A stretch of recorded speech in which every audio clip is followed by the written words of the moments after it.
عید والے دن کا روزہ کچھ لوگ ہمارے معاشرے کے اندر رکھتے ہیں اور کہتے ہیں کہ عید والے دن کا ہمارا روزہ ہے، جب ہم گھر میں قربانی کر رہے ہیں تو قربانی کا جانور جب ذبح ہو جائے گا تو جب پکے گا تو ہم اس سے اپنا روزہ کھول لیں گے۔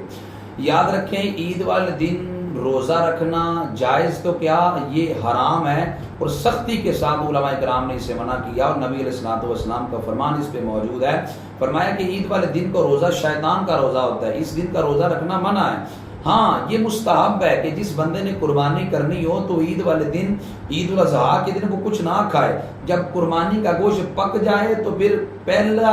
جب کھانا کھائے تو قربانی کے گوشت سے کھائے، یہ مستحب ہے۔ نہ تو اس کو روزے کا نام دیا جائے گا اور نہ ہی اس روزے کی کوئی نیت ہے اور نہ ہی اس کو روزہ کہیں گے، بلکہ یہ صرف مستحب عمل ہے کہ قربانی کے گوشت سے کھانا پہلا عید الاضحیٰ کے دن کھایا جائے۔ باقی اس دن کو روزے کا نام دینا یا روزہ سمجھ کر کھانا پینا بند کر دینا یہ شرعی طور پر ناجائز ہے، اسے بچنا از حد ضروری ہے۔